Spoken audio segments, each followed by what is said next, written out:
All right, so here we are. Can I get a motion to approve the March 2nd agenda for today? Motion. Second? Chris and Warren, thank you. The minutes for the December 1st meeting were distributed. Do we have any corrections, comments? If not, a motion to approve? Second? Okay, Larry and Chris, thank you. All right, my report. So it's been an eventful few months since we last met.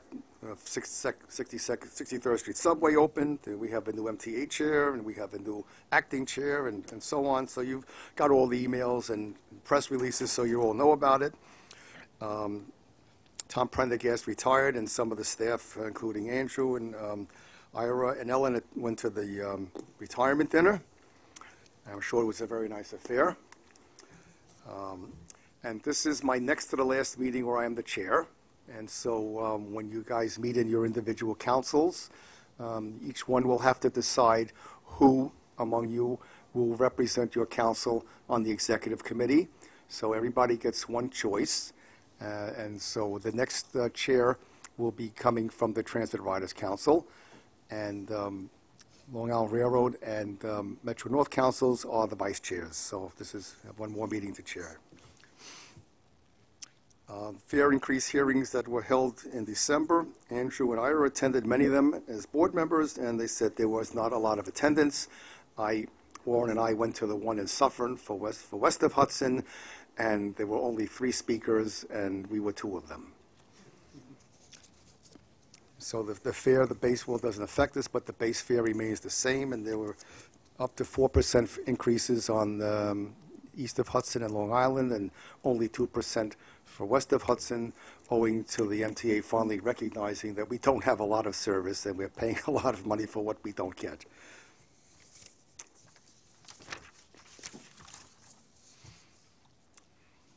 Okay, and the staff has been fighting about the proposal of the governor to take $65 million away from the MTA and funding which was dedicated to us. And do we have an update on where that is?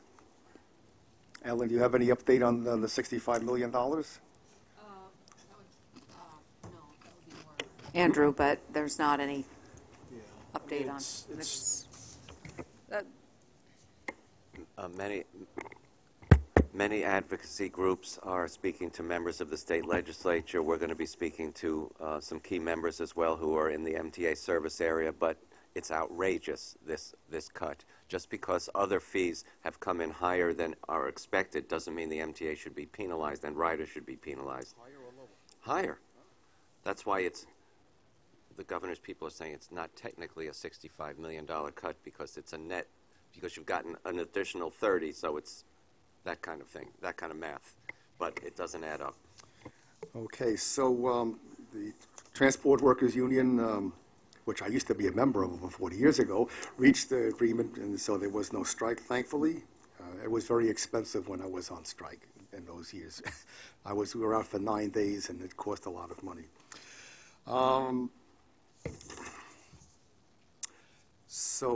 Okay, and we don't know about the president's proposal for $1 billion infrastructure project because he didn't talk about it, so we won't find out about it when that happens. So one of the initiatives that I thought would be a nice thing to do is to recognize our members for the number of years of service that they have, because we've never done that before.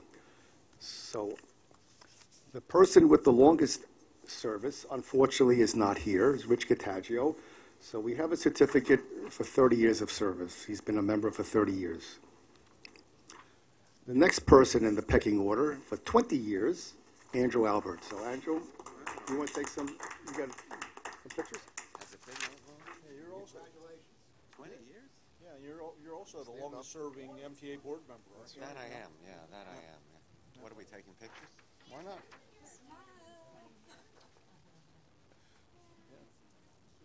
Congratulations. Thank you, thank you. Thank you. This says 30. 30, right, 30 years. I'm sorry, yeah, 30 years. That's more like Right, 30. Yeah, Rich actually, Rich is 31, but we don't have 31. We have 30, so 30 years. For 20 years, Bill Guild, Transit Riders Council. 20 years. Seems like 19.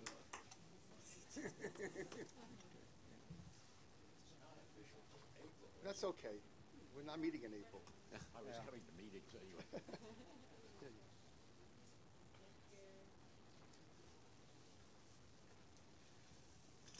And from the Long Island Railroad Council. And from the Long Island Railroad Council is Maureen for 10 years. So Mark, just accept the certificate. The staff will mail it to her, rather. And there are more coming up later this year.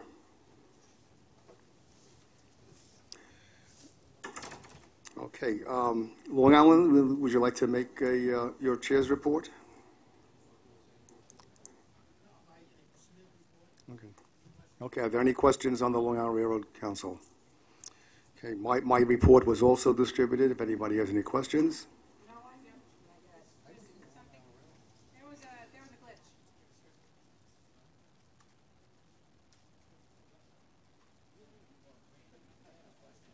Go ahead. I had to go up for Special Olympic Conference in Partisky, but a question to ask about your train cars on the Hudson Line. Are they going to be getting any new cars soon on that line? The M9s whenever after the Long Island Railroad gets theirs. Well, if you do have a chance, can you just remind the Metro North train? I have to say, your staff on the Metro North, they're very good, but they need to be a little more cleaner on the cars, like Chris, the bathroom where area. did you say you had to go? Upstate on the Hudson Line, Where? Partisky. Where? Poughkeepsie? Yeah. Poughkeepsie. Well, that's not M9s, that's diesel territory. Yeah, that's right. Up there is diesel. So he Yeah. wants to know if there are going to be new cars for the diesel. No, they're not. They're not in the plan. Coaches for a while. No. The first thing that's are coming are more M8s. I couldn't understand where he was going. More M8s for the Connecticut, for the New Haven line, and following the delivery of first M9s for Long Island Railroad, Metro North will get some. Okay, so I'll give everybody a minute or two to look over the notes if you have any questions.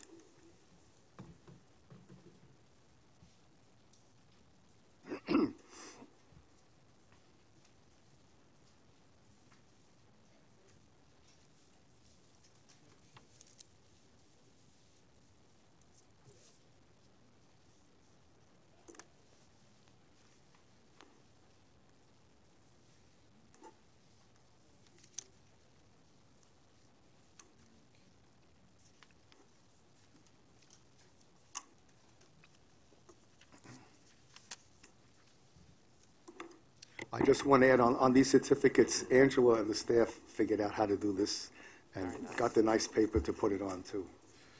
Mark, I have a question on the Long Island report. On the issue of who gets to wait in the waiting rooms in cold weather, are there cameras in those waiting rooms? Not at all. So if you had cameras and the police could monitor them and see when there was a homeless person, then the riders wouldn't be inconvenienced, right?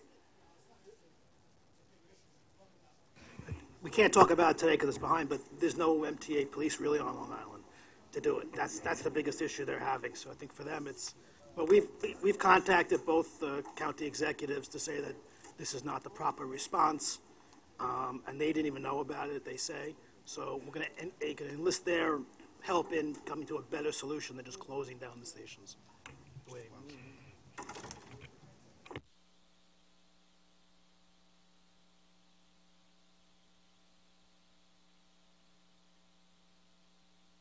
While you're reviewing it, I just want to say that one of the electronic transit emails I get each day is one that's called Mass Transit, and there's the lead-off story is that the GOP chairman of the says that the $1 trillion infrastructure plan won't come at all from D.C., and it said it's likely to be funded funded entirely by public money, and could include projects that are already in the works but have been stalled by the slow federal permitting process.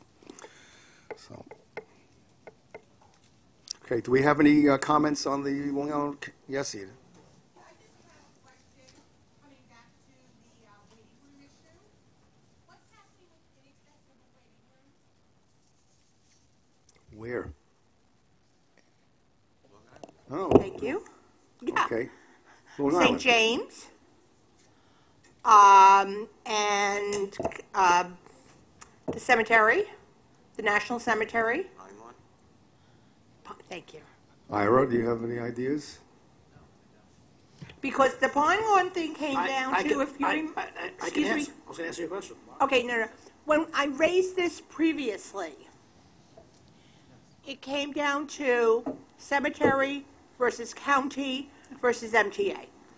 I'm just telling you, that, you know, as now the second track is being laid, and they've gone through the first phase, has actually been laid already, and now starting the second, they're going to be redoing basically all those waiting rooms along the whole line, including Farmingdale. Farmingdale is going to be redone and moved. It says Wyandanch is now being closed down and moved. So we've been pushing them, as obviously when they redo it, to make it not just Could be like the same. Central Islip was. So all I can tell you is that we've been pushing over Farmingdale for years, Pine Lawn for years. But it's going to be redone when they do, as they're going down the second track, because it's going to be Where are done they down there. moving it? I don't know where they're moving it, we can look and Okay. see, but they're going to redo it, because that's why they wouldn't put the ramp in, because they said that we're knocking it down and we're redoing another one. We've had this, as you know, we've had this fight for 8 years with them. Longer. Well, I've been at it for Right. 8 years, but, that's always in their answer, is that we're redoing it, so I I'm feel not- like I should I'm carry not- a ramp. I'm not guaranteeing the new ones are gonna be, what we want either, because there's no air conditioning and there's no, as it is, so, I'll just take a It's- roof. I'm easy. okay, well, I'll remember that. I mean, why are my MRI appointments always in torrential rain? Judy? Yeah, I heard out of the corner of my ear I'm sorry I'm late. Wonderful trains again. Anyway, that you said about the infrastructure money, that it wasn't going to be coming. You should know, and it's in the minutes of, Andrew, I don't know if you have in your report what I reported about Congresswoman Maloney, but anyway, Congresswoman Maloney was informed, and we had a press conference about it, that the money for Phase 2 and Phase 3 of the Second Avenue subway was included in a list of the infrastructure improvements, and that there was such a list and that there would be money forthcoming. So if you know anything further than that, that was 3 weeks ago. We So don't know if you anything know further. anything further than that about no infrastructure money coming or something, That was in please this let me email. know. Yes. Okay, can we get an approval? No, Randy, I'm Yes. just asking if Okay. you know anything. No, it's just that I started reading and I didn't read the whole thing. Oh, okay, because there is an infrastructure list, and there are some New York projects Good. on that list. Okay, just thank you. to clear the record. Okay, do we have any comments on the Long Island Railroad Council minutes? Move to accept them? Okay, transit riders. Were they just distributed now with the Long Island, or had they been just now? So if anyone has any questions, I'm here. They're pretty self-explanatory. Yeah. Andrew, you forgot to include our meeting about buses with the bus people, which Chris and you and Edith and I attended, because that's really important, and a lot of people take New York City buses and are concerned about all of that. So if you could either add that or amend it or put it... We will do that. Yeah, okay. And just so for the record, we had a meeting to talk about SBS, about the way that buses are not curbing. I am assuming you're having these problems with other buses also. They're not curbing, they're not making themselves accessible to the elderly and the handicapped the way they should. They're not waiting at stops, a whole bunch of things that we brought up, and location of various bus stops. So, and I do want to thank Andrew, And because he incorrect really signs set it during up. GOs.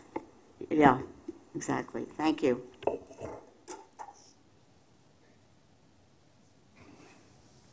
All right, so there are no comments. The comments will be addressed in the thing. Okay.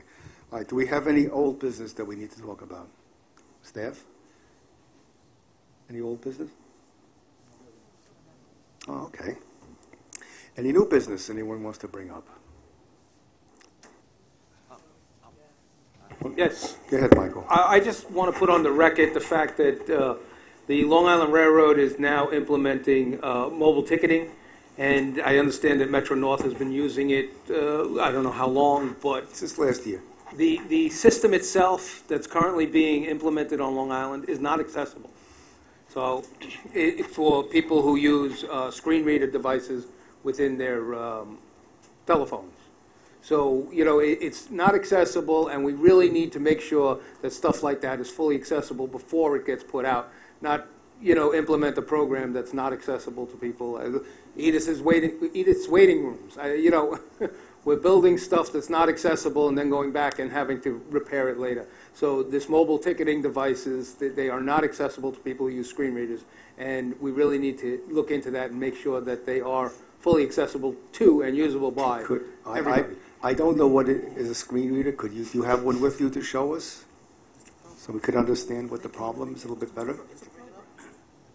I did.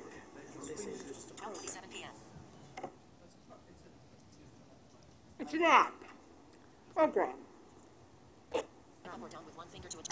No, it's just it's an app you have on your phone which reads your screen to you because you can't see. I mean, a lot of blind people there's a lot of them out there. So I don't know why the MTA doesn't have, you know, people have them on I know blind people have them on their computers, and sometimes there are glitches, but for something like this, there shouldn't be a glitch. He's right. And just to follow up on our behalf, we had a briefing and presentation before it went into effect at our meeting, and Mike did bring it up, so it's not like they didn't know. He brought it up and it was discussed, so it's not a blind, you're not there, we're just throwing it out there now. Yeah, a lot of this has to do with the haste with which the system was implemented, because it was basically implemented under pressure from the governor to get it done. And I'm not saying that makes it right, Mike. I mean, I'm not at all. But that's the reality of the situation. Excuse me, but the help points still are not accessible. How many years later? I mean, does anyone have any idea when we saw help points in the ADA CCC? It's got to be at least 7 or 8 years. And it went into the collection at MOMA, but they're still not accessible. The Android was just implemented, So, you know, the haste is not an issue with the MTA. There's total ineptitude is the issue with the MTA. Okay, thank you. Do we have any other new business to talk about? Yes. That was why I asked Chris about it, because he's one of those techies. And if you read his writing, it's really confusing. The West of Hudson study was supposed to be put up on the web, and they said that there were problems. Did they ever get it cleared so we have the full information about the West of Hudson Port Jervis line study? I was told it was back up, so I haven't looked, but they said that it was a technical error, but that they had put it up since then. PDF documents. All right, we can. Okay, go ahead, Andrew. So, due to the chaos at LaGuardia Airport, the governor has made the LaGuardia Link Q70 SBS bus free. So, it is now free and stops at all the terminals and goes to Jackson Heights Subway Complex and Woodside Subway and Long Island Railroad. The MTA is likely to not lose money because the chances of those two destinations being your ultimate destination are pretty small, and you'll probably buy a MetroCard when you get to one of those, or a train ticket. The other thing is, the MTA is operating silos, and it's a little ridiculous already. If you go to Woodside on the Long Island Railroad, there's not a mention in the announcement that you can switch to the LaGuardia Link bus or the number 7 subway line. It's absolute separate companies. We should be encouraging people to interchange freely between them. I've written a letter to Pat Nowakowski and to Ronnie Hakam about this. They're now gauging how much a change in the announcements would cost. But I think this has to be done. It's not a matter of cost. It's a matter of yes, cost. I don't know.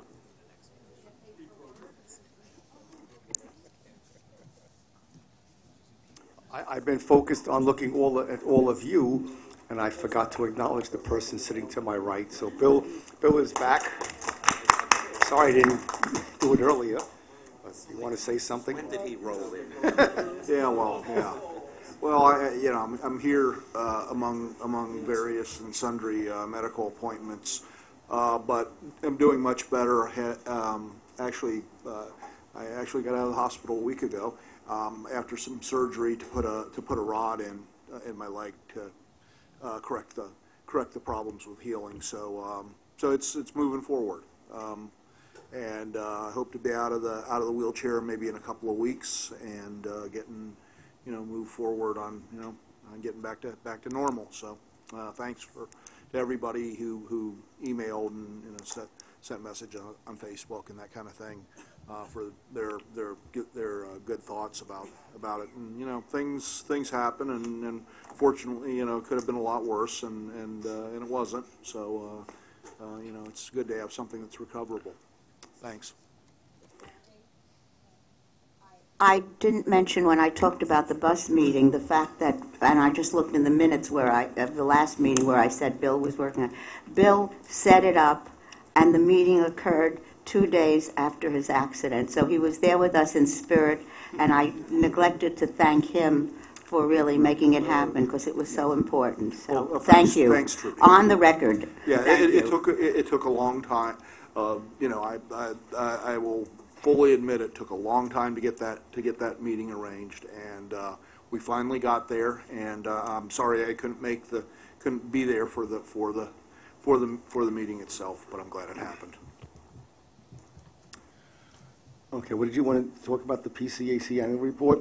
Okay, Bradley will give us an update. Yeah, so it's March, so it's PCAC annual report time. Before I hand them out, I just have, we've changed it a little bit because I believe that last year people were concerned about the shortness of, or the brevity of the bullet points. So I've expanded it from being front and back to actually being 3 full pages. So just when I hand these out, they're stapled together, but imagine the final copy will be a semi-gloss hard paper stock, so they'll look really nice. So before I hand them out, just so we can get on with the meeting, please try not to look at them during the meeting. I know that'll be hard. But my thoughts were it's kind of what we did last year, and I've already taken input from the 3 council chairs, and I've included all of their points that they would like in there, including Ira's participation at the board.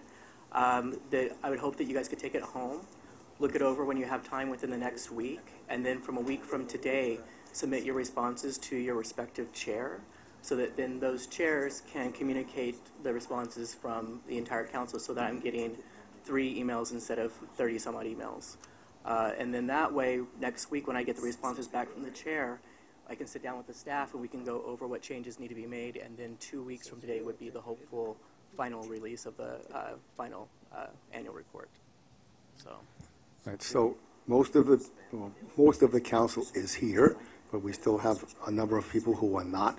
So right, you will so email it. I'm going to email the PDF copy to everybody, but for those of you who are here, I have hard copies for you to look over. Terrific, okay. Thank you.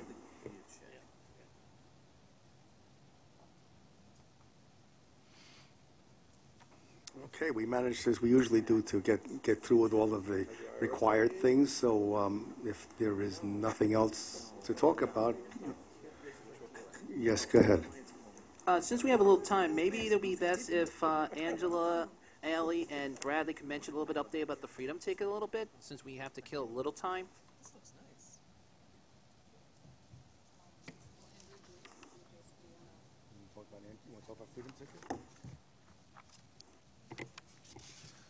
Well, if you read the Transit Council report, we've been meeting with many elected officials. We've had press interviews. There's one that's going to be aired tomorrow on Fox 5 News, which we did in Queens, obviously.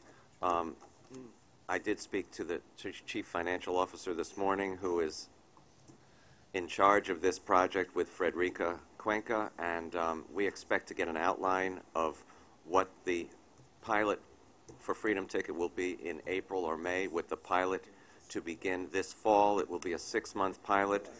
Included stations will be Rosedale, Laurelton, Locust Manor, St. Albans, East New York, Nostrand, and Flatbush. Jamaica will also be included, but for the purposes of transferring from a train that was heading to Penn versus a train that is heading to Atlantic Terminal.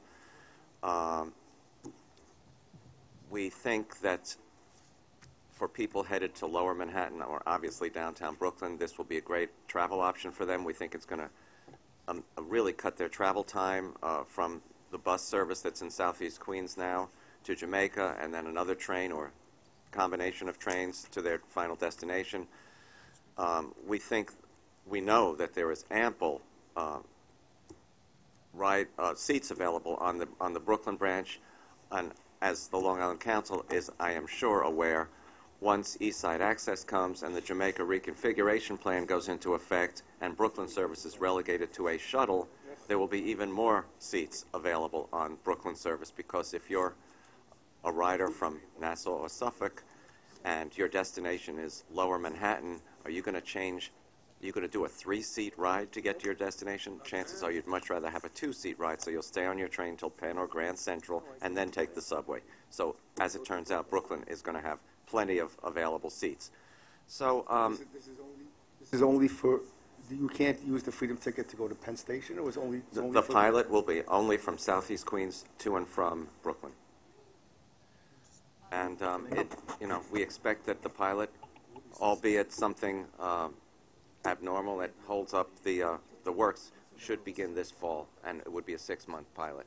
And we hope it will be advertised, because many things that the MTA has done have not been advertised correctly. Well, we have two people here that can be sure, and hopefully I'll be there sitting to make sure. Yeah, go ahead. Yeah, I just want to add to, one of the ideas of the pilot is, if it is successful, you'd make it semi-permanent, but one of the things that I know the Transit Riders Council asked for was, service to Manhattan. You'd be able to, and that's really the huge market. And the belief, and you should believe the numbers, is that once East Side Access opens, the capacity will be there to do that. So we're hoping that this pilot will be, an initial thing, so when East Side Access at some point opens, when we're no longer on this board, that this pilot will be a legacy for all of us, because we're not going to be here. So that there'll be the special pricing will be available, and people will be able to go into Manhattan on it, and you won't see the problems you have on the Queens subways. This is my dream, but okay. Yeah. How successful is the city ticket? Oh, it's very successful. Ira, when Chairman Prendergast was here, he told us that beginning in 2019, Amtrak was taking sequentially the East River tubes out of work for service, for Sandy and other service, and it's going to radically change the Long Island Railroad schedules when that happens, obviously prior to East Side Access going in effect. And we didn't want to be the fly in the ointment in that, so that is why Brooklyn is the pilot as opposed to Penn Station. Yeah, I'm sorry, I have to say something. I try not to, but the issue was brought up. There are people in our council who are not in favor of this for obvious reasons. We were not involved in the issue of limiting it to Brooklyn, the pilot program. We're not involved with this. And it's come to my attention that this program has been at times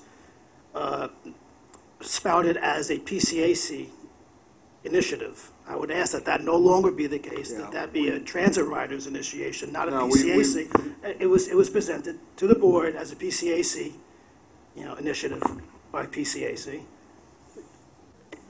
We've tried to be very, Mark, we've tried to be very careful to say Transit Riders Council. Yeah, I don't Bill, know if there was a slip. that was done at the board meeting, or maybe at the Long Island Railroad meeting. I don't know. It was done. Yeah. It was done at the last cycle in January. Well, We mentioned when it was a PCAC report, which is not accurate. No, Obviously. it's not accurate. We should have. And I don't want to do it at this I'm meeting, just but- asking that whatever happened, I'm not criticizing, I'm not pointing fingers. I'm just saying, I want to make it very clear that since we haven't partaken in it, that we haven't, I just want to make sure that is labeled as it is.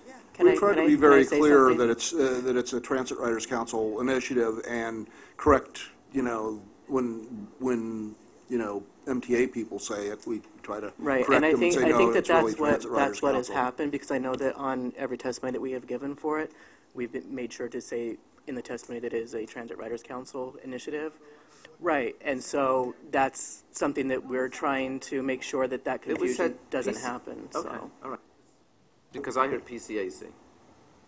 When it was said as if PCAC had endorsed it, and that would mean we should have brought it here, which we should have done, because it would have been a better thing. But that's a discussion for another time. We'll see. After the pilot, I think we should have a full discussion at the PCAC about this, and fair policy and how it's viewed between the city and the suburbs, and capacity issues, which comes, I think it's going to be an ongoing discussion over a number of meetings, because of people's feelings about, what the capacity is in the railroad, who should be using it, and what the fare structure should be, because that's what this opens up. So it's a discussion that everyone should be involved with, and what we as the whole PCAC could be able to support.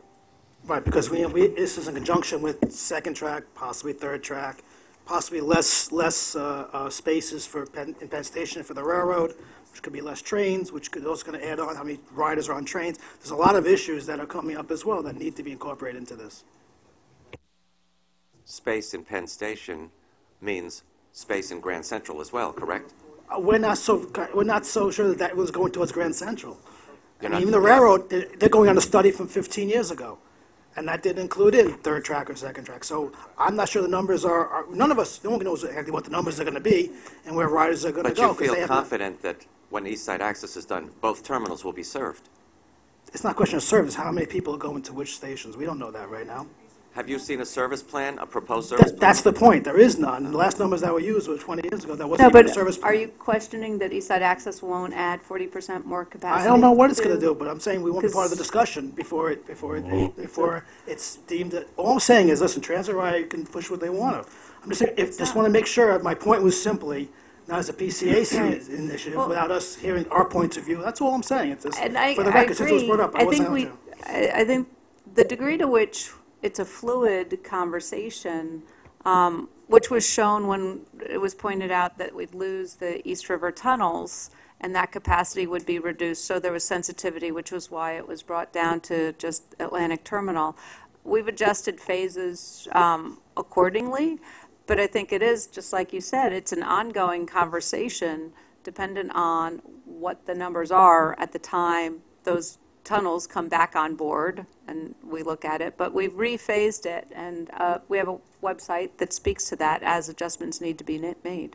And I should add that starting this year and going through 2020, cross-Brooklyn service is going to be very much affected by first the Myrtle Viaduct work and then the L train Canarsie Tube shutdown. So having this option for cross-Brooklyn at a more reasonable cost is certainly going to benefit Brooklyn.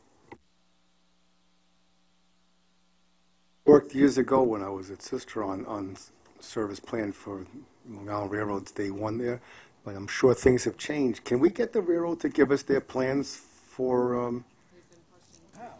I don't think that they've even got a plan. Even to the point they used to. You mean for East Side? No, there are East Side plans. Access. They have plans. The only thing they've ever publicly released is they did release a service plan for Port Washington when they were trying to sell the improvements, the pocket track up there, and they put that out there, and it was out for about 2 weeks, as long as the information center was open, and then that was it. So we've never seen a service plan for East Side Access. I know they have a consulting firm working on this, so I mean Well, then there's also the additional factor, if East Side Access ever opens up in our lifetime, Metro North coming into that, now that's a whole new ball of wax of people going in and out of that station. Yeah. And as far as I've never seen a realistic study. I don't know if their numbers are fantasy land. Why can't the board ask for something like this? I don't know if it really exists. It's not 15, 20 They years. should have some idea, whether 2022 or 2023. I mean, we've asked for it, but they don't have anything to give to us. They have an idea, though. The environmental impact statement had extremely high numbers beyond anything that the Long Island ridership currently is doing. Let me ask you question, just so I get your thought on this. Let's use the Port Washington branch as an example. If they were to send every other train, Penn, Grand Central, to a certain hour, do you think, if you know this, do you think your ridership would wait the hour if it took them to the side of town they were going to, or that they would more likely take the first train available and take a subway or bus or cab to their other destination? Can I answer that? As a Brooklyn rider, I look specifically for those Brooklyn trains so that I can ride those, and I set my schedule so that I can catch those Brooklyn trains for a one-seat ride. So that I understand. And every other train is Brooklyn. There's no doubt about it. If you were going to Brooklyn, you wouldn't take a Penn Station train. That's going away. But if you were going to mid-Manhattan, And you were going Andrew, to the east side. That's his point. Yeah. He says he's going to Brooklyn. Not every train trains on his branch go to different terminals. You're suggesting trains on Port Washington will go to different terminals. You look at the schedule and you say, well, gee, I'm going to Penn Station. I'll restructure my trip to take the one that goes to Penn Station. So, But you're right about that. If you get a diminution in service, if it's only, let's say it's half-hour service, right? Right now, you want to be around Penn Station, and now your service has been cut in half, right? But it's the same thing, the subway, I get my service, if the 7 train has no express service, that's good for me. I live at a local stop, one stop away from Woodside. But, so these things, these trade-offs happen. So, I don't think someone who wants to go to the east side of Manhattan is going to take a Penn Station train and then get on the subway and go back. even though by taking They'll a Penn Station restructure their train trip. and taking a subway to Grand Central, Yeah. they might actually arrive prior to the train that would have taken them straight to Grand Central. That's really the issue, isn't it? Yeah, they're shooting the dice, too. Yes. The transit system. In the shuttle. Yeah.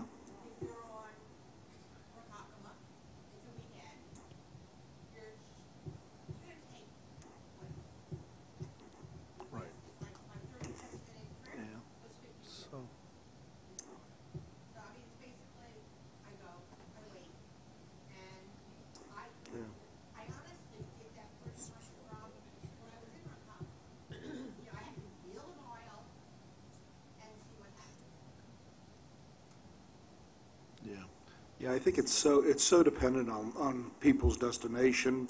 People who are downtown would probably take either train. I mean, it doesn't really matter. You take the east side or the west side subway to get down there, But, people who are working on 8th Avenue probably aren't going to Grand Central. Well, I'll just give myself as an example today. I came in from the island for this meeting because I'm happy to be working late tonight. I decided to venture in to go to Brooklyn, just for fun, to come to this place. Instead of going into Penn and taking the subway down, I figured, you know what, I'm early, let's take the subway up and see what it was. I had to transfer to Jamaica. I had to stand outside for like 12, 14 minutes for the next train. Would have been better for me just to stay on if it was crappier weather out there? Hell yeah. You don't want to, Jamaica is a wind tunnel. No, that was a schedule. That was the next available train that was going to Atlantic Terminal. What they promise you, 7.5 minute service? That's longer than the average.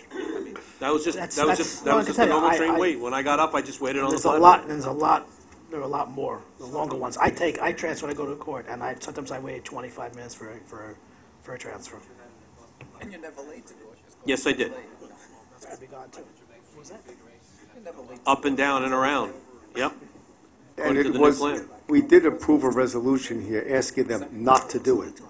There was a PCAC-wide approved resolution not to do that, and they're still doing it. Yeah, I mean, even with the staircases the way that they are now, it's crowded. Wait till everyone has to, or percentage more is going to have to go up and down those staircases. The people 100-plus years ago who designed the terminal designed it with a purpose, and they now are going to dismantle that purpose that they had for having three options. Yep. The elevator will be a total disaster. Everyone will be taking the elevator. Everyone will be taking the elevator, and we're all going to miss our trains. Bottom line. It's happened, in the subway. I waited 22 minutes for an elevator the other day. It went up 3 times, and then I finally got on. You have one elevator, one staircase to one platform, and then you got Right. one set of stairs to the next one, across over. Right. That's it. I think, as the PCAC, we should ask them for some idea of a service plan that they have for East Side access. I agree. By We've been wholeheartedly. asking for years. Branch by branch. Love to see it. All right, we can go off the railroad stuff. I think we've gone too much. I think we've gone too much on the railroad. I just wanted to bring up the point that in any future testimony or anything you do, if we're not involved, we don't want to. That's all. That's all the issue for the record. That it shouldn't be That was listed 20 as PCA. minutes ago, Mark. That's We why. moved beyond that. That's what I'm saying. It's enough. And that's what's the point. I don't think we keep going on about branches in the railroad. I think this is not the forum for that. But Well, we you may not believe this, but some non-Long Island Railroad Commuter Council members are interested in what the service plan will be and what they intend to do. the same thing on the railroad, the subway, which we take every day. I would love to. I take it every day. We support having a proper service at Jamaica, not what they're planning to give you. To be clear, do we want also getting their clearer idea, at least on this shuttle service from Brooklyn, on how they're going to deal with capacity issues going to and from the mainline trains over to the shuttles? I mean, as a starting point, because it may be hard to get the other schedules.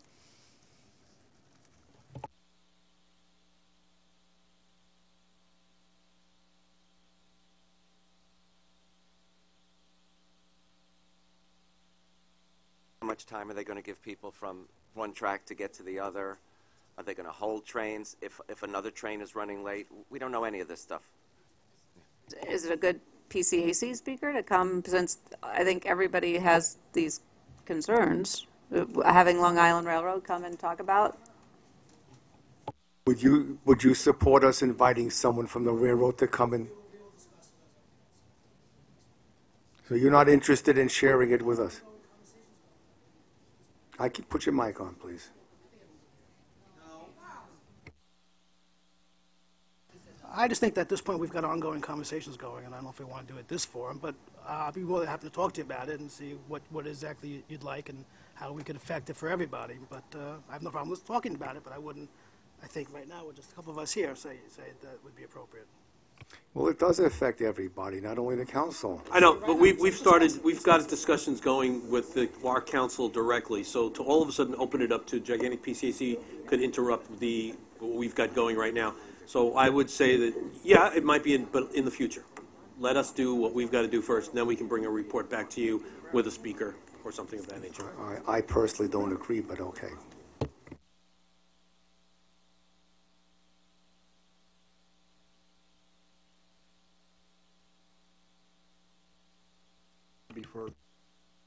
Would probably be further So we'll down. just have a brief recess till our guest speaker, the police chief, comes.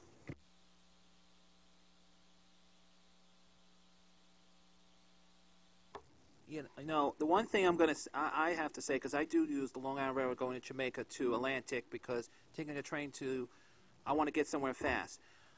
I definitely will say this: the Freedom ticket, and I'll say this because I did bump in this morning with the borough president, and we think the Freedom ticket will help a little bit of not just for people, but it also helps the low-income families, because the borough president in Brooklyn has said we're concerned for customers, and that's including accessible customers and seniors that need to travel from Atlantic Avenue to Jamaica. It is hard enough for them to go into Manhattan, to go back into Queens, and they need to go somewhere a little faster. And one thing the borough president does not like, and I'm glad PCAC is on the same page as us, he does not like that shuttle train running to Brooklyn, to Jamaica, because it is enough congestion on the elevators. As you know, Mark, excuse me, guys. Okay, I'm going to keep talking to them. I'm going to talk louder so New Jersey can hear me across the water. Main bottom line is concern is the Freedom ticket. I remember I was here on the phone. Everyone didn't get a chance. You know, I understand maybe this is TRC or PCAC, but we have our own opinions. We have our own concern. But the Freedom ticket should be going in for Long Island Railroad, Metro North, to make it easy for people. There are a lot of people I have spoken since last week and even past that really want this Freedom ticket, because it will be easy for people's budgets, easy for low-income people, and it will make it drop more faster for customers. Don't have to be on an overcrowded E train or the J train, which if the J ever runs normally, or the E gets stuck. It's another option for people, including the Port Washington branch. If the 7 goes out, everyone has to be crossed onto the Port Washington branch. It is very difficult on the 7 line because it is the second largest line in the system. If that 7 goes out, forget it. You're dead. You're stuck for a good 6 hours. I have seen this. My friends have seen this. Even my family members have seen this. And I know Edith will agree with me on this. It is a very hard thing. But we also need to concern our customers as well. Not just for seniors and disabled, but everyone needs to be concerned about the Freedom tickets. You may not like it, but you know what? We need to concern what our customers want. And if it has to be a survey going out, so let's do it. There are things that we need to move on and not try to not have another fare hike again. Thank you. Okay, we'll wait till our guest speaker comes.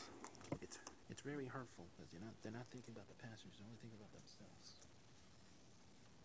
Thank you, Marisol. No, keep talking. Yeah, no, you're right, you're right. No. Mm-hmm. Thank you.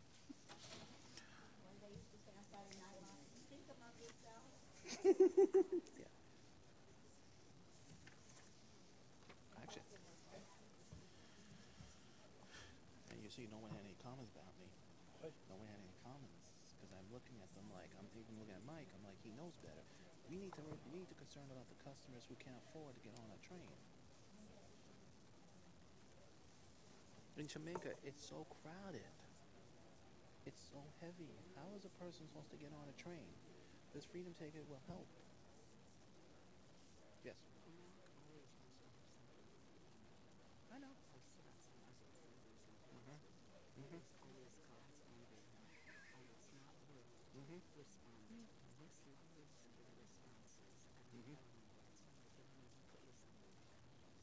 Well, the only thing is I said it because my heart, because when this morning you heard about the Q train incident? No. There was a tree went down in front of the Q train. No train got damaged. The tree went down, took the 4 tracks, and the tree blocked the whole 4 tracks. It's still going on as we speak right now. Q that goes on Second Avenue was affected also. Yes, and it was going to run down the Sea Beach line because what happened was, luckily I bumped into the superintendent. I said, is the Manhattan track working? They said, then let's have a Q run. So what they're doing is only the Q's going through, but only one. They have one track. Yeah, no, I understand. But I don't know. I'm just talking about them because I don't want to see you do something. Oh no. Okay. Oh.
All right, we're going to come back to meet, please. Everybody have your seats. Take your seats.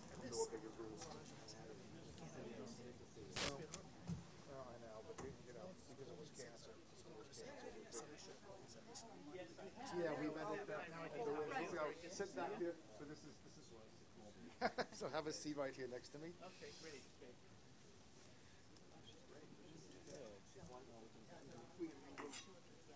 Nameplate over there? Oh, here's your nameplate. We should get the official one, but I guess they locked them away. What the hell did I do with that? Well, I have it right here. Okay, can we please take our seats? All right, it's my pleasure to introduce Owen Monahan. He's the new chief of MTA Police for Long Island Railroad and Metro North.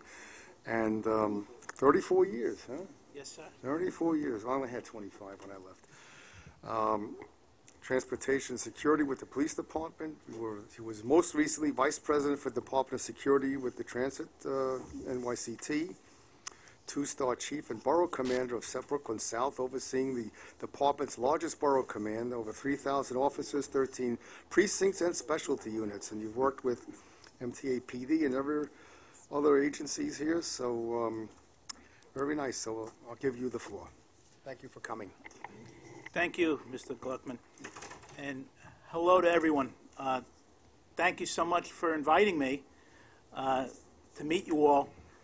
I must confess I'm not completely familiar with the, how are we saying it, PCAC or Permanent Citizens Advisory Committee to the MTA? PCA. There's always an acronym.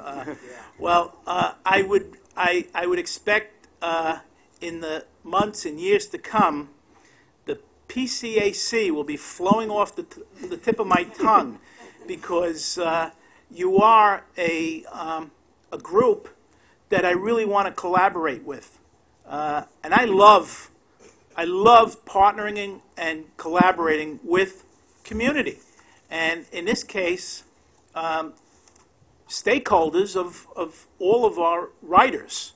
And this is what I'm all about. This is what I've been about for a good 34 years in law enforcement.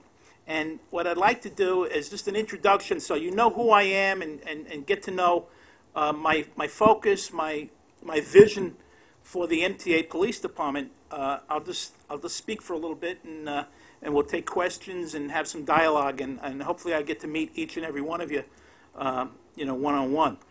Well, certainly I've been doing this a little while. I'm here now a month and a half, but prior to that, I'm not new to the MTA family. I was actually assigned as the Vice President of Security for New York City Transit, a civilian position, and it was all about security, all about the countermeasures, the electronics, the cameras, the guards. So I was fully immersed in protecting property and the depots, the yards, and it was really good stuff. And I had a passion for that for at least 20 years. Learning and getting involved in security. I think my experience in New York City Police Department's Transit Bureau certainly gave those at the senior level of the MTA, I guess, the confidence to see me as someone that could take over the MTA Police Department. Working for, I guess 15 of my 34 years in the NYPD Transit Bureau, I had a familiarity with transit policing, because, transit policing is very different than municipal policing.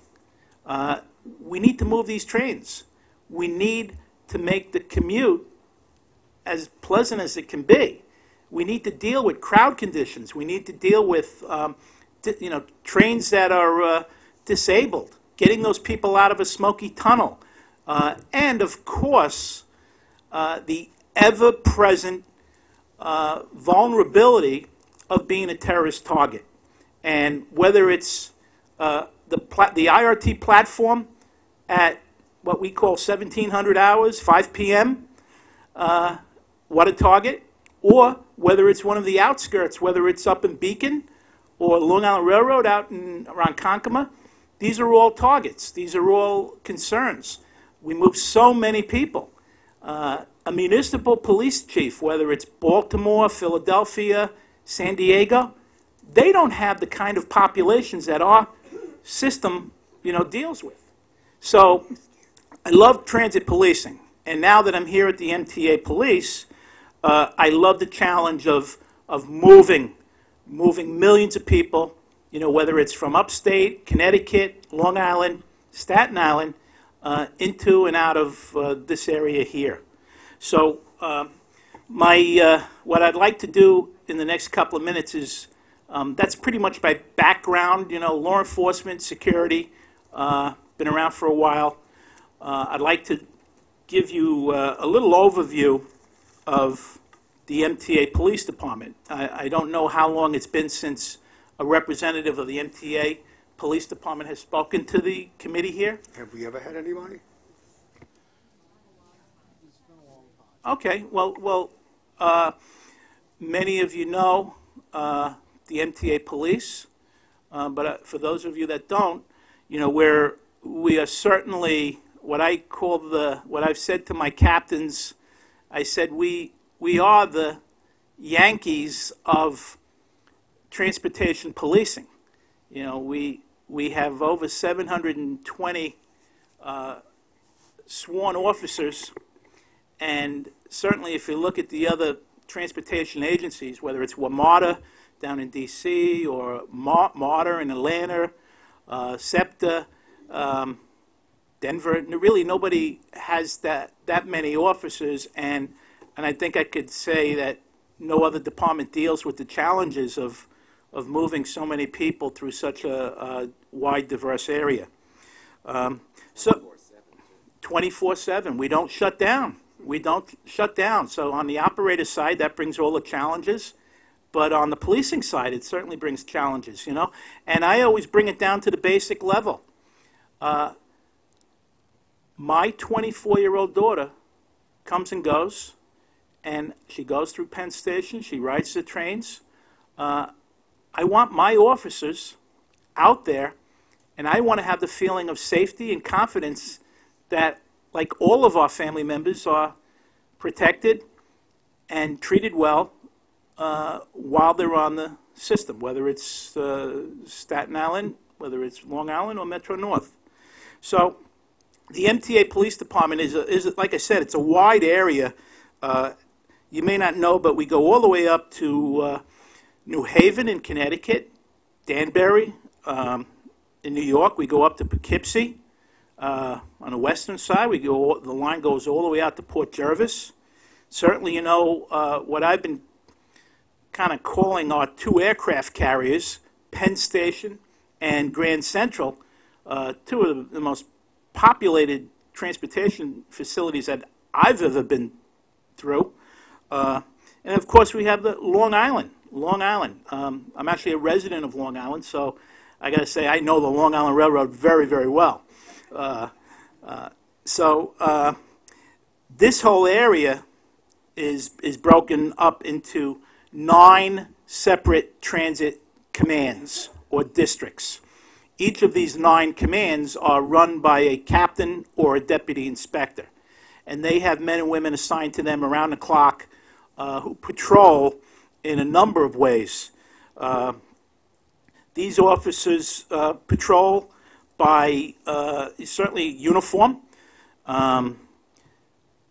high visibility. That's my goal. That's one of my visions, to create this, high uniform visibility. If you're at Penn Station, Grand Central, Jamaica, or some of the other hubs, such as New Haven or Poughkeepsie, we're on foot. We're in the waiting rooms. We're on the platforms. We patrol throughout the terminal. We also obviously use cars. We call them radio motor patrol cars, where we have officers assigned to an area of the line where we respond to calls for service. We take pride in getting there quickly and dealing with the issue. We have specialized units. I know you've all seen our dogs, our canine units. I'm very proud to say that the MTA Police Department probably has the best canine unit in transportation policing in the country. Have any of you been up to Stormville? Please back me up, Randy. This is a state-of-the-art facility where we train all of our dogs and canine officers, which is really second to none.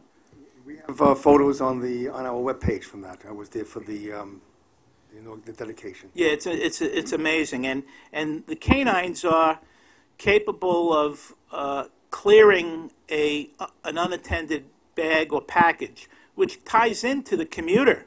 You know, again, one of my goals is to make the commute as uneventful as possible. And we all know that what we deal with is unattended packages left behind causes a big problem in this era of terrorism, where I need to have my canine units deployed correctly so that when we do have a conductor doing the right thing and noticing an unattended package or box, that conductor can call the police and we will have a canine unit there as quick as possible to clear that box, package, bag, and get that train moving with the hundreds, if not thousands, of people that are inconvenienced by that. So canine is very, very important. We also deploy and patrol with heavy weapons. We have a weapon that we call the MP5. It's a long gun. And you may have seen them at Grand Central or Penn Station. It's simply a force multiplier. I like to say commonly I like to put it like, I want the office to have that bring it on attitude and perception. And with the long gun, it gives us the capability of deterring or showing our capabilities to anyone who could possibly be surveilling us to see if this is something they want to do. So that's one item that I want to certainly continue. We have a highway unit. Now the highway unit is geared towards grade crossing enforcement. I tell you, my very first day here in the police department here, I was called out to a grade crossing accident, and it was a woman who was killed because she went around the gate. And the car was obviously it was a horrific scene, and we need to. No, this was at Brentwood. This was out in Long Island, and we certainly need to change the behavior of people that don't realize what a train at 79 miles an hour can do. So that's a unit that I really value, to have them out at grade crossings and enforce summonses and all of that type of stuff. And another unit we have is our emergency service unit, which works hand in hand with a lot of our units. And these are the folks, I saw them this morning. Just this morning around 3 o'clock, we had a fatal incident out at Glen Head. Terrible, terrible incident where we had a fatality. And I was out there for the specific reason to see the guys and gals out there in emergency service, K-9 and District 2 out there to pat them on the back, introduce myself, and tell them, thanks for a good day's work. And part of my responsibility and my challenge is to lead the men and women of the MTA Police Department through, personal actions by getting out there and being on patrol and seeing what gets done, what does not get done, and being actively involved as a cop out there, whether it's on a platform or at a crossing. So I'm having a lot of fun. I'm having a good time turning this over. I've only been here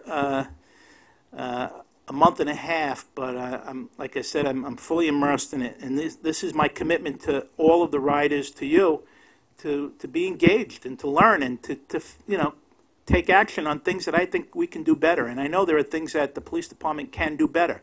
And collaborating with, a committee like this, I'm going to take back everything you say, all your suggestions. And if you don't want to do it publicly, grab me on the side and tell me what you think. I have a lot of people coming up to me in the last couple of weeks that have been giving me their personal story, their personal perceptions of our officers. And I value that. For better or worse, I really value that, and I'm soaking that in. So just to go over again my overall vision and goal, being the chief of police here, I want to increase the uniform visibility. I want folks using the system to see our officers, attentive, to see our officers ready for whatever may come their way. And that's a supervision challenge, and it's a leadership challenge. Our officers have to have a readiness that's second to none, because when things happen, they happen very quickly. We've been in this city for a long time. We've been in the area. I think everyone here was affected by 9/11. We don't want it to happen again, and unfortunately, if it does, we want to be ready for it. The police department wants to be ready for it. Counterterrorism, it's ever present. It's always there. It's like a cloud over our head. So again, it's smart deployment. It's using our intel, collaborating with our partners, whether it's the Suffolk County Police Department. Just last week, I sat down with Police Commissioner Tim Sini and his command staff to collaborate. It turns out, they were not familiar with some of the crime trends that we had out there, so, we can fix that. They're getting our crime posters and flyers, and likewise, we're going to be getting their crime posters, because all the criminals, whether it's Suffolk or upstate, they ride the train. Unfortunately. And, that's a very good point. Do they pay their fare? So certainly our collaboration with police departments throughout the area is going to be a big feat, and I'm doing it. We have so many different village or county police departments that we need their help. We really do need to partner with them, and we're going to make that happen. State police, New York City Police Department. So we have been doing, and we're going to continue to do some very close joint operations. Just today, this morning, I was talking to the captain assigned to Staten Island, Sertoa. He regularly conducts exercises with the NYPD, where they step on, they step off.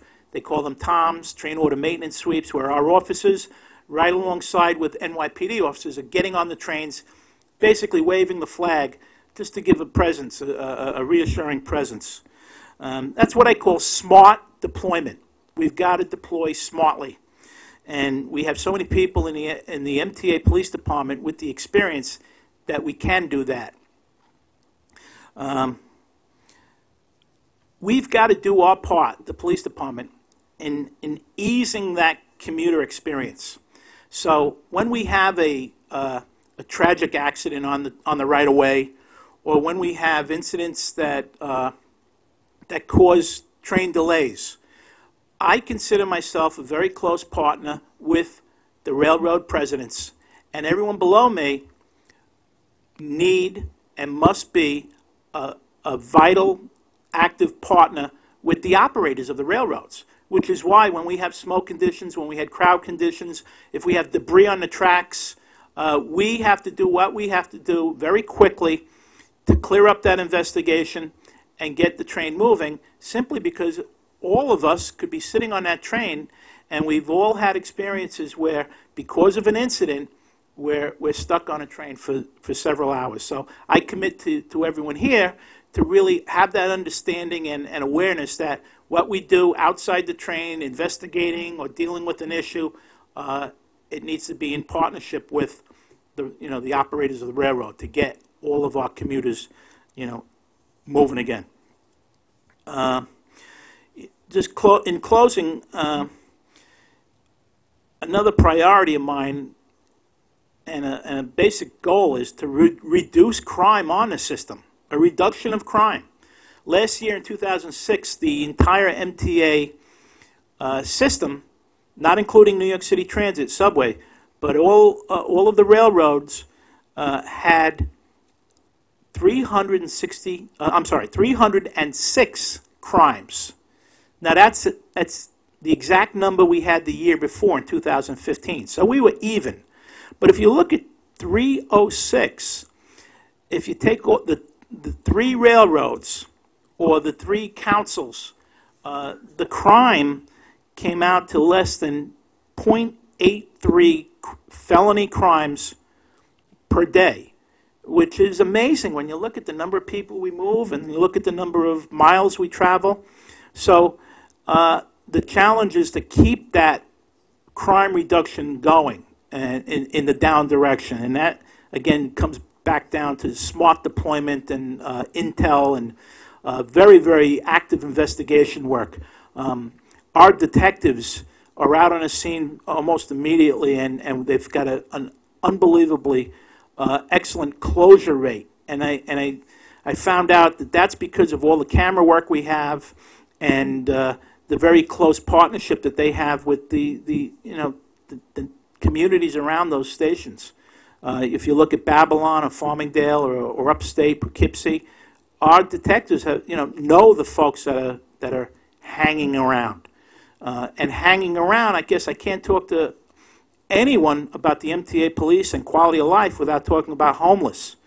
The homeless condition on our trains, in our stations, in the neighborhoods is really certainly something that all of us in law enforcement are really challenged with, and that's something that I'm going to tackle, and I'm going to tackle it by really deploying our resources where these locations are and offering services.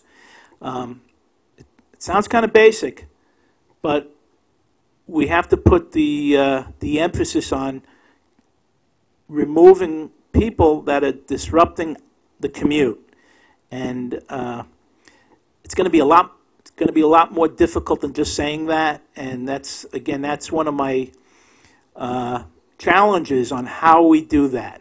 I've been dealing with the problem either in street policing or in the transit bureau policing for years, and it's something that we have to continue with. So homeless, graffiti, metal thefts, these are all issues that are unique pretty much to the transit policing environment.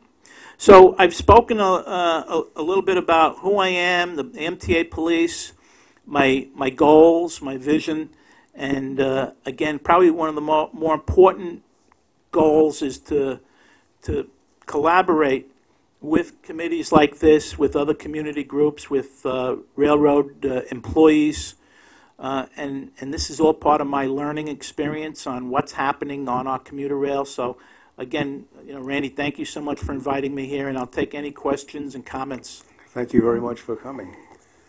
All right, let's go down over here first. Mark. Thank you for coming. I'm Long Island Railroad Commuter Council. I want to actually just note that you were scheduled to appear at our meeting last month to speak at our council meeting, but unfortunately it was one of the only days it snowed in New York, and we had to cancel it. Okay, I'm glad I didn't miss it. No. I thought you could control the snow, but you couldn't control the snow, I guess.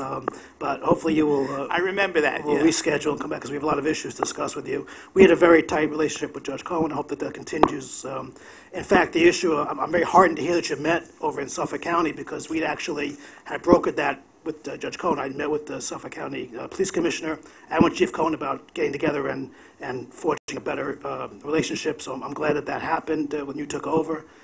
So I just want to, again, invite you to our meeting because we have some specific issues that we really need to go over with you.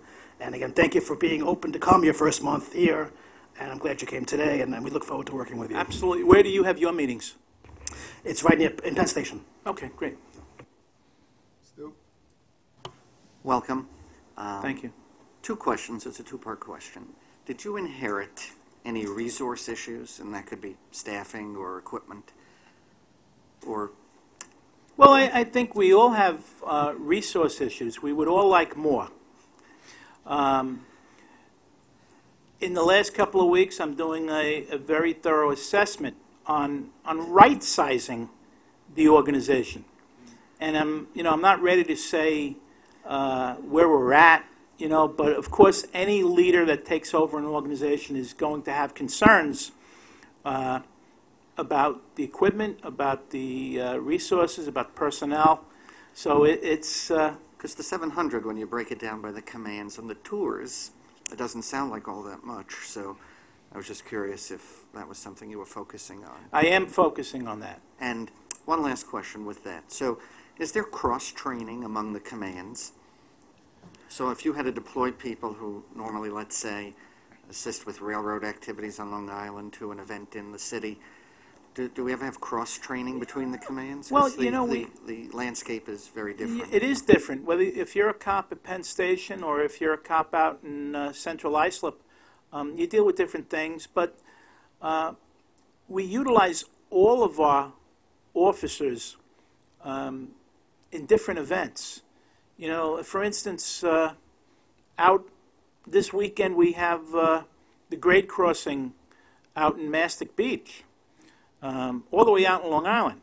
We'll be using people in Penn Station or Jamaica to fill in over there, and vice versa. We have officers out from District 2 or District 1, Nassau and Suffolk, that are used, regularly to fill assignments at, Penn or Jamaica. So just the day-to-day operation certainly mandates that they all know and they all learn the different areas in the different regions, whether it's northern or southern or eastern.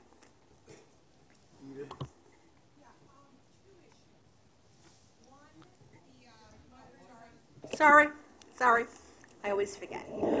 One being the big white beasts that take up the entire subway elevator.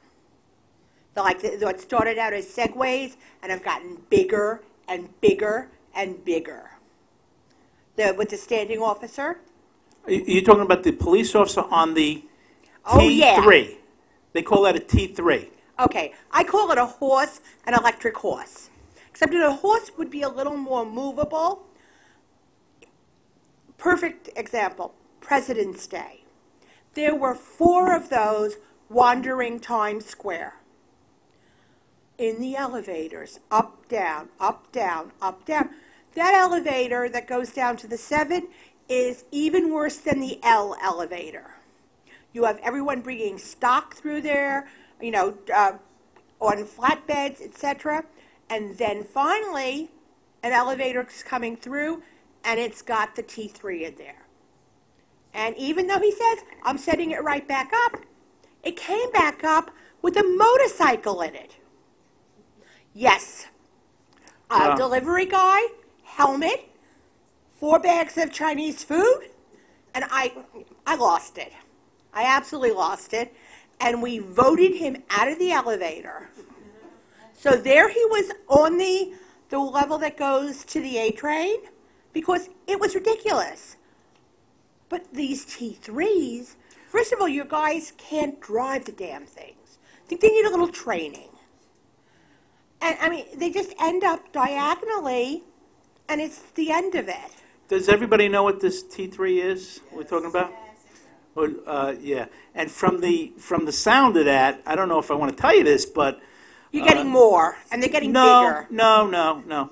I'm actually crossing over into my old NYPD Transit Bureau days, because that area is patrolled by the Transit Bureau. But I got to tell you, I was one of the guys that actually came up with that idea years ago.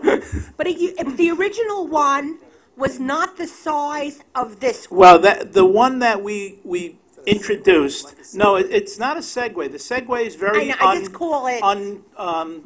It's not stable. The T3 is a 3-wheel device that's a platform, a three-wheeled platform. Now, why I liked it years ago was the fact that, number one, it keeps the officer out visible. It raises the officer at least a foot and a half. It's a horse. It's actually got lights that you can create a little, wow.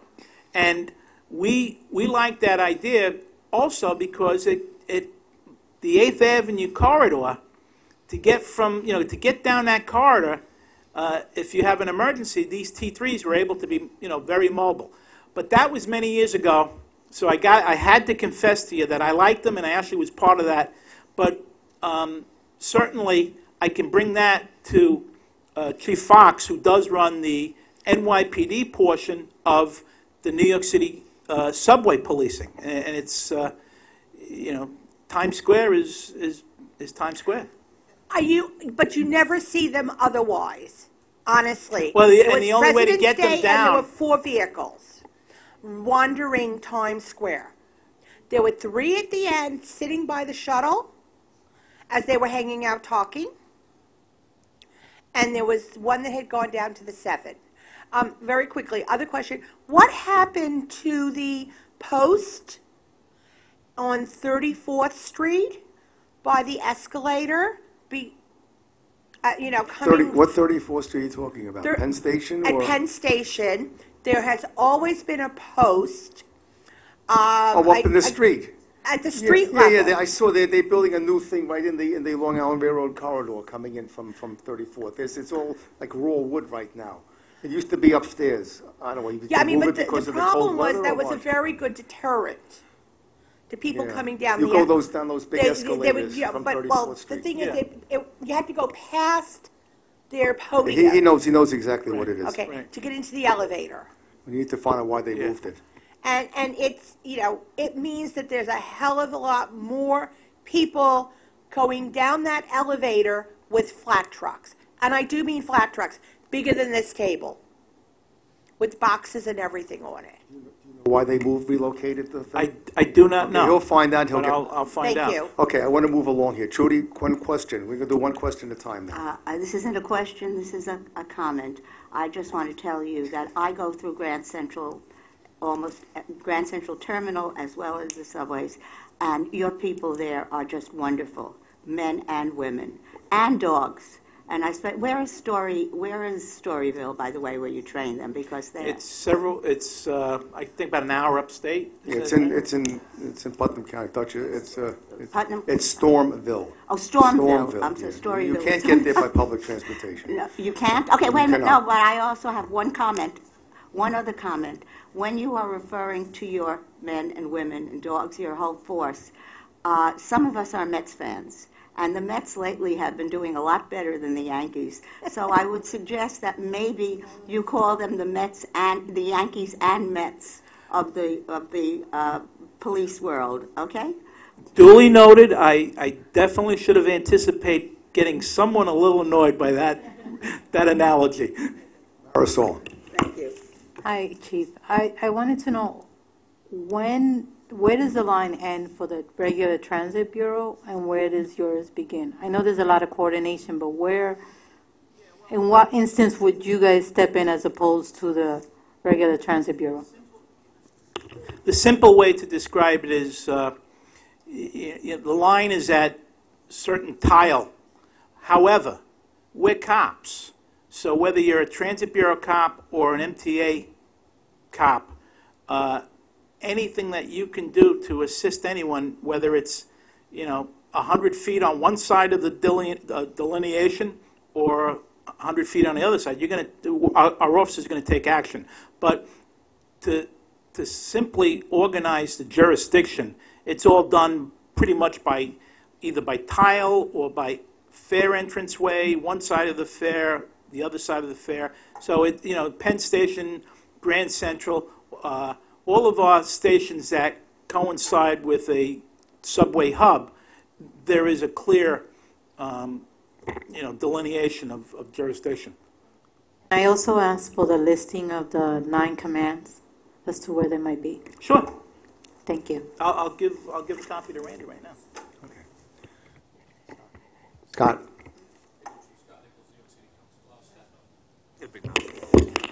Staten Island, the MTA guys are good. They're always in the St. George terminal. They're in the radio calls all the time. You call, they do respond. The two issues is the Great Kills train station. It's like the hub for drug activity in Staten Island. You got a couple police. One I'll point out specifically, Steve Lucarini. He's great. All the bad guys know him. All the bad guys hate him. So. What's his name? Steve Lucarini. You see it in social media. The bad guys hate this guy, so he's doing a great job. Was that? I can hear you. They all buy drugs from him. Well, no, not Steve. Just two things. Train patrol, it seems non-existent. I'm on a train every day. My kids take the train evenings and weekends. I need to do the maintenance sweeps. I believe they do. I don't see them. They're in the radio cars, and I see 1, 2, 3, 4 radio cars a night out there on Staten Island. I just don't see any train patrol. But other than that, the guys are good. But I just don't see any cops on the trains. Okay, so thank you for that. All right. Chris. My mic just went, oh, okay, there we go. Good evening, Chief. I'm Chris Gray from Brooklyn, representing the Borough President. My concern is... He's a good friend of mine, Eric Adams. Especially I saw him this morning on a different issue.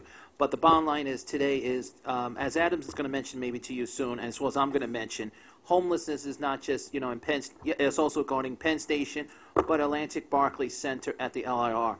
There's been a lot of complaints about the homeless. I know we mentioned this last week with TRC. Andrew, I know I mentioned it in front of Andrew, but the homeless level is going to be more dangerous at the Penn, Atlantic, and as well as anything on your lines, including, I have to say, I was with my cousin at Long Beach.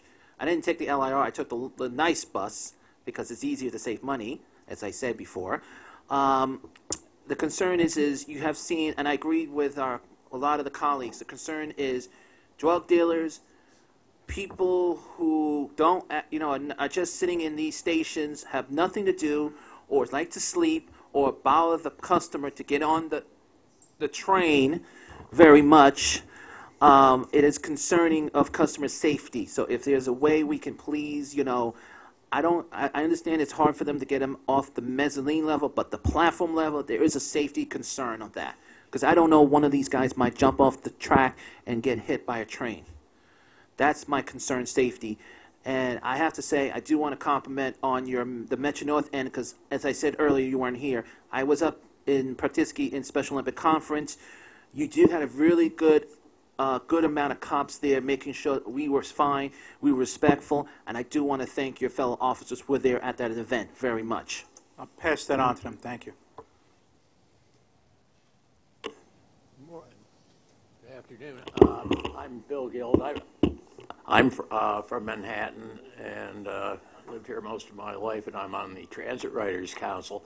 And Marisol largely anticipated my question a while ago, which has to do with the relationship and interface of the MTA police with the Transit Bureau, and you've touched on that in several ways. You should be the world's foremost expert on that one, I guess, having been on all sides of it. 15 years in the subway policing.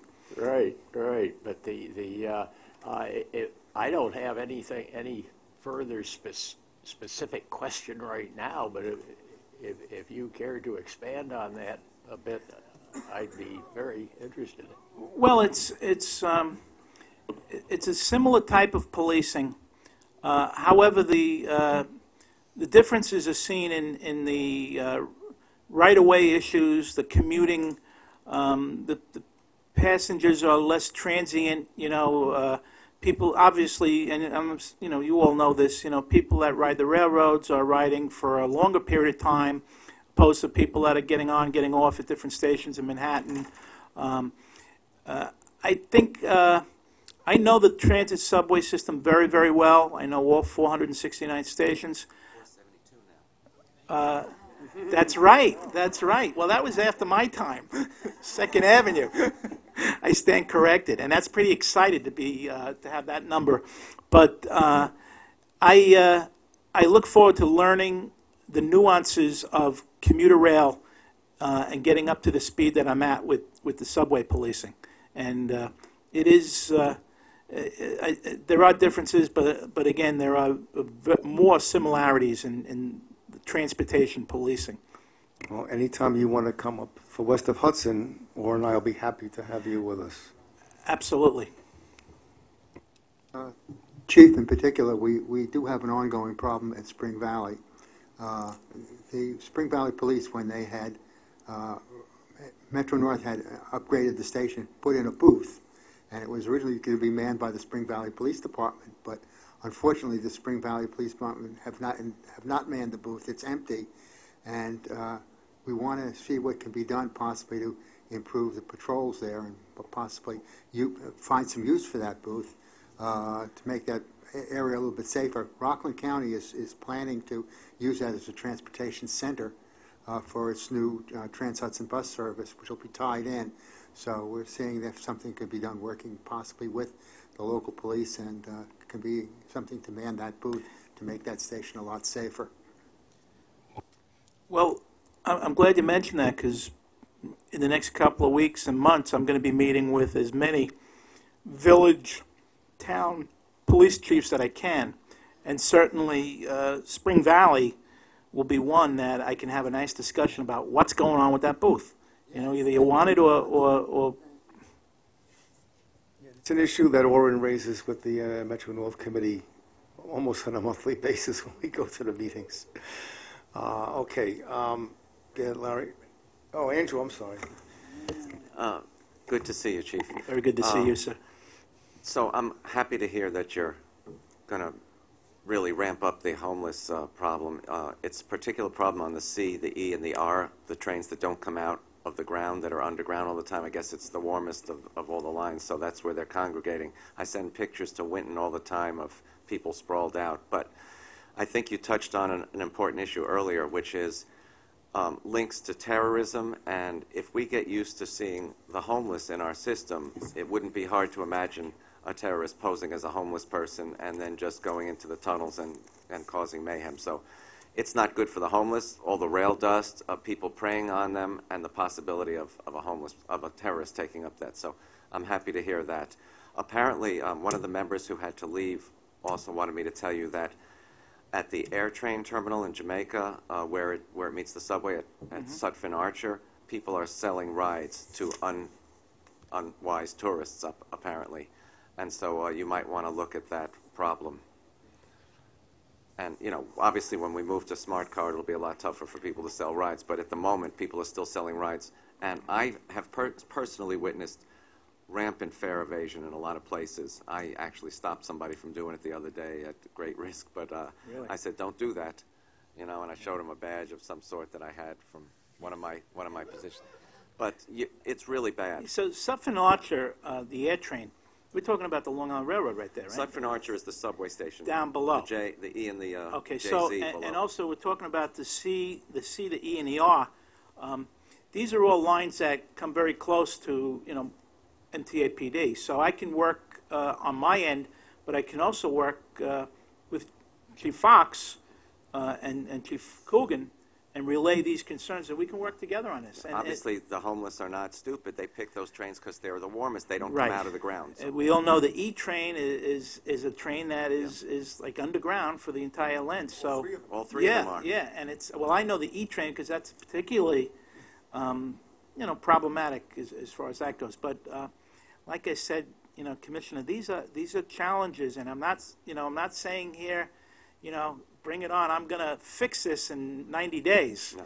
But I'm going to, you know, I commit to doing the best that we can using our resources smartly and, you know, offering the help and just being there and continuously, you know, working towards, you know, having the system for our commuters. Do you have an interface with the Eagle team as well? I know that Robert Deal, who is the acting chief of security, I worked with them very, very closely. I know them all well. And that's more of buses, obviously. Yeah. Buses. Yeah. So, yeah. And that's an outstanding program where the guys, many of them are all, you know, former law enforcement, and they've done a great job on the buses, on SBS, that is. Larry, then Carol. Okay, one comment and then one crazy question. In regard to what Andrew was saying, on the E-train where it meets at Jamaica's train station, every single day you've got people that are asking, do you have your people, if you're exiting the subway system going to the railroad with a suitcase, you will get attacked by, or approached, let's say, it's wrong word, approached by somebody saying, can I have your unused, can I have your Metro card, please? Because what they do is then they take them and they sell, they're selling swipes for $2 each. So that's rampant. I see it all the time whenever I go through there. So that was the one comment. Then the one question I have, which may be a silly question, is MTA resources being used at all in protection of our president? Have you lost any resources in regard to that? POTUS, President of the United States? That guy. No, that's not within our jurisdiction. It's not, okay. I was just wondering if you lost resources in regard to that. No. Told you it was a silly question. Carol.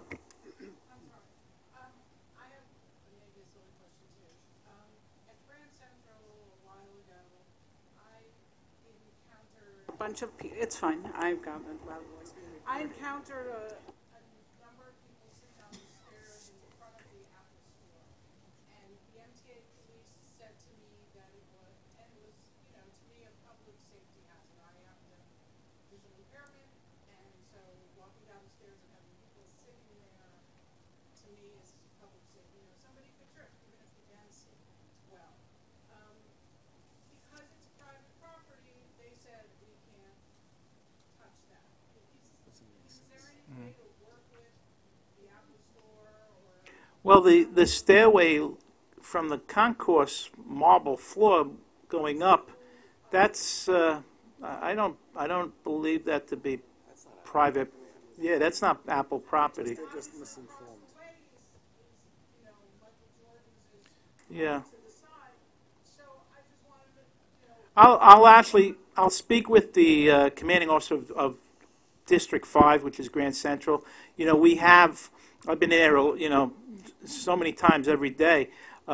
We have the issue of people it's a great photo spot. So on the other end, on the Vanderbilt end, we have the people taking photos on the stairway and they don't get around. And what you're describing to me is the opposite end of where people are using that as just a place to sit down and.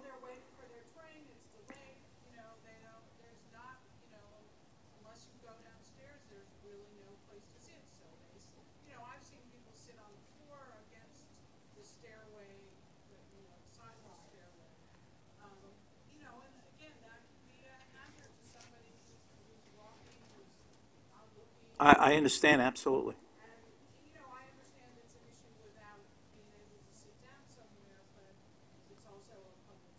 Yeah, it's not an Apple issue. It's our issue.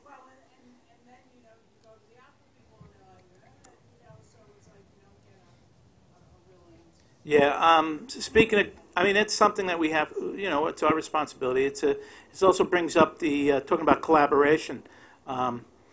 I look forward to continuing the collaboration that we have with the state police and the National Guard. I value their presence there, and so far we've been working very well with those two entities. Tell them not to hang around together and spread out a bit more instead of having always a coffee clutch and looking at their phones. All right, Richie, then Edith, one question.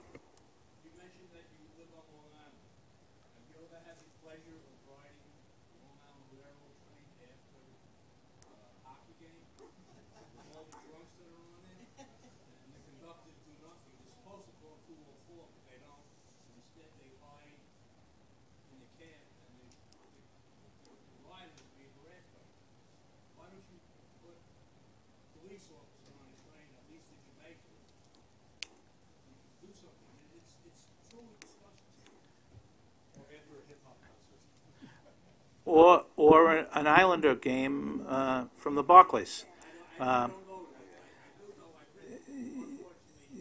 Yeah. Right. Okay. I'll look at it. Sometimes that answer is not always an easy answer, because we're taking it from somewhere else. But I certainly agree with you that it could be an issue, a big issue.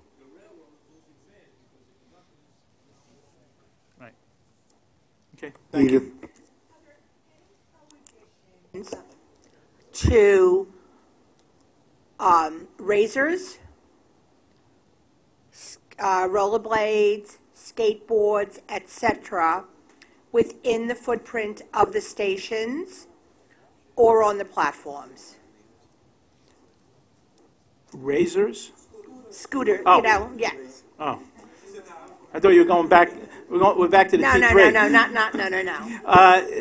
Yeah, there is it is, if I go back to the rules and procedures, there is certain limitations on scooters, wheeled type. Bicycles. Yes, there is. Is there any enforcement, and who is responsible? Well, I don't know the numbers. There should be enforcement. There should be summonses, depending on where it is. Coming back to, is it conductor or is it or the police? Well, no, it would be if someone is violating the rules and procedures, such as riding a bicycle in the concourse of Grand Central, then the police are responsible to correct that. On the train, an individual with a skateboard. Same thing. Conductor should notify and ask for police assistance. Okay. Chris, last question. Yes, there's one thing that no one has mentioned also, the dancing teenagers on the train. Yes, they may not, maybe they're not, there are sometimes, we don't know, but there are sometimes on the LIRR, which I did just find out today, this morning, and I thought someone else was going to mention it. I was waiting for someone. But is there going to be any check sometimes? Because I know conductors have to move car to car to get those tickets, click, click, click, but the dancing, I'm going to say the I'll dancing. tell you, that's a new one. I have not seen the dancers on the Long Island Railroad. There's some on the I just haven't seen it. guys, let me. There's sometimes on the Port Washington. This was mentioned to me this morning, and they have seen this dancing. It looks like instead of them not on the RT that much, now it looks like they're trying to go on to the next line, the LIRR. I just found out this morning. I thought someone was going to mention it. But also, is there a way you guys are going to be working with Chief Fox regarding the dancing subway people? Because they sometimes, like they do dance on the E line, they might start thinking of going to the other branch of the Long Island Railroad. Yeah. Okay. Yeah, we'll discuss it, but I don't see how, particularly rush hour, you could have dancers on the Long Island Railroad, or Metro North for that matter. All right, final question will be Mark. Yeah, I actually have a subway question, since when you meet with us, we won't be talking subways. Have you noticed since the new policy now, now you can get cell phone, you can speak to cell phones in the subways, you can talk to each other. Have you noticed any increase in problems with riders? Because I know when I'm in there, sometimes people are yelling and screaming at people on the phone, and they're bugging each other, and I just know there seems to be an increase in some hostility among riders. But have you noticed it on the policing angle? I have not, and not answering on the subway side because I haven't been part of that policing for a while. In fact, last time I was in subway policing, I don't think we had cell phone connectivity. I have not seen it, and I don't think I've been around long enough to really give an intelligent answer on whether it's an issue on the trains. I know anecdotally, you always have those incidents where someone's speaking on a cell phone on a commuter rail, whether that's. Yeah, and I haven't seen that personally from being around, but officially, I don't know if I'm in a position to really give you a good answer on that. All right, so I'm going to ask that we end the meeting, and the chief will stay a few minutes in case people want to speak privately with them. And second, we're adjourned. Thank you. See you in June.